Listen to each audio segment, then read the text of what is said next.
Hey, this is your girl Tysheen. How you doing? How you feeling? I hope you're doing great. Yes. So we're gonna be reacting to Dylan Moran on American Stupid People. Oh boy, I wonder what he's gonna talk about. Let's get straight to it. And then, you know, where else? This is the new world, you know, and the other part of the new world is America. People think that's got a lot of promise. Still, even though we're all a bit funny about Americans now, a bit, I think the reason that happened, all that bad feeling about America, is apart from everything that they've done. What? It's because American stupid people sound stupider than every other kind of stupid person.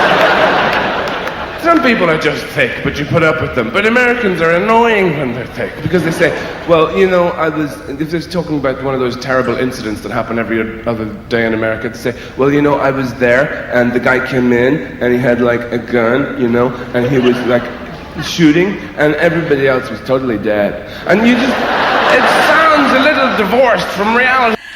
I don't know which American talk like that, because there's he must be talking about the people on the west side, not over here on the east side. Must be on the west side. Somehow. So I think that's why there's this ill feeling about the place sometimes, because of everything the administration has done. You know, it's like the really bad flatmate of the world. Oh, sorry, did I break all your shit? I didn't know it was yours.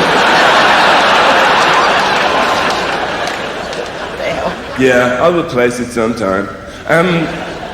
With my stuff. And because it's the only remaining empire, of course. You had an empire once.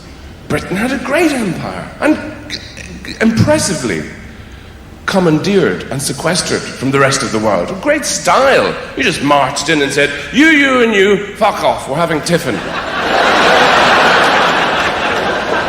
And everybody sort of went, oh, right, I'm going to be off now, that's fine. And it took centuries for people to go, hang on a minute! We live here!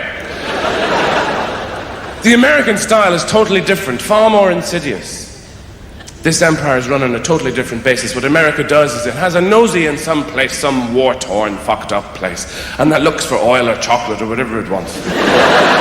And all the indigenous people obviously get pissed off, and they begin to meet, they begin to foment. They ring each other up and say, you, Habuwa, let's meet and foment at 6 o'clock. In the local bombed-out cafe, they gather round and they say, what are we I'm doing a pan-global accent, okay?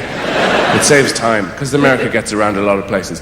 And this represents poverty. Hey, listen. Hi. Haguga, listen. What are we going to do about the fucking imperialistic Yankee big dog, huh? What are we going to do?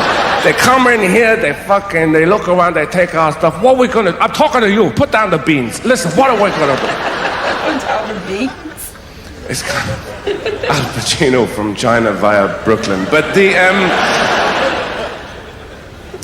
and then what America does, while these people are talking, it very, very gradually builds a Starbucks around them. And then they all become addicted to latte and they... It is so funny that he said that. Wow, we surrounded by Starbucks. I remember years ago, we never had Starbucks in a certain neighborhood. Now there's like Starbucks everywhere. Oh my God. They lose the will to rebel. And then they turn into Americans. After a couple of weeks, the kind of people who come up to me and say, hi, I'm Irish. My grandmother was an O'Flaherty, did you know her? I always say, yes, I did. But then again, everybody did. Now that's a particular kind of American, obviously, the kind of Americans you see in Europe, who often, for some reason, seem to be very generously proportioned. And you see them in museums, blocking up the exhibits, going, what is this? Can we eat it? Where are we? Can we pee here? And yet, when you go to America, you see that it's a very, very, because it's so competitive and everything, people are ultra fashionable and very thin, really. I think the Americans you see in Europe are all the ones who stay in their apartments, get food piped in, and then they're just shipped out to Europe. But the ones over there, you see these amazing looking people. They don't look real at all, these incredibly exiguous women. You know those people who look like they can't support the weight of their own teeth in their head? Stalking in and out of fashionable restaurants. I don't know what they do in there. Maybe they just rub pesto on their legs or something. And you know, they look like they weigh as much as a photograph of themselves. And very fashion conscious. But people have this idea that it's still the promised land. You know, somewhere like California, which everything is fruitful and abundant. But Arnold Schwarzenegger is the governor of California. I know. Exactly. That tells you something, right? Like. There's a perfectly ordinary English sentence. How did that happen? I don't know. Do you know how that happened? Because No. I'll tell you. What? Do you know how he got into that position? I wanna. He got there by lifting things.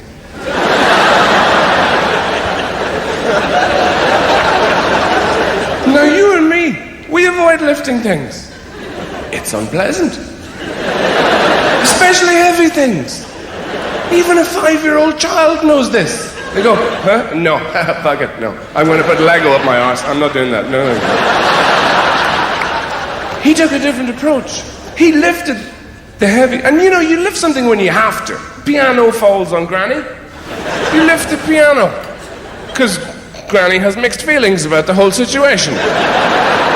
Sunday lunch continues. He didn't do any of that. He went right over to the heavy thing and lifted it and put it back down and didn't move it anywhere. And then he lifted it again, hundreds of times, and said to the people who had stopped to observe this aberrant behavior, "Look how good I am at lifting the heavy thing in my underpants." Now that sounds a little dim. But it was they who said, "You're the man. You're the one we want to deal with immigration and water rates and taxes and all that kind of shit." Now, wait.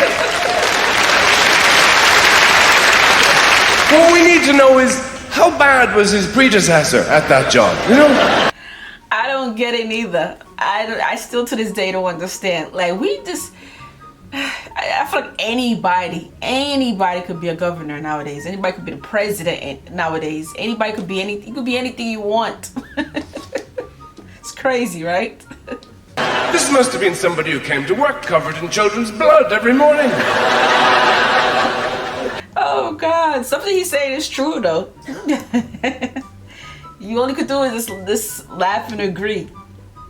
But anyway, I'll definitely do more if you want me to do more of his stand-up. If there's anybody else you would like me to react to, just let me know. If there's anybody else, just comment below, let your girl know.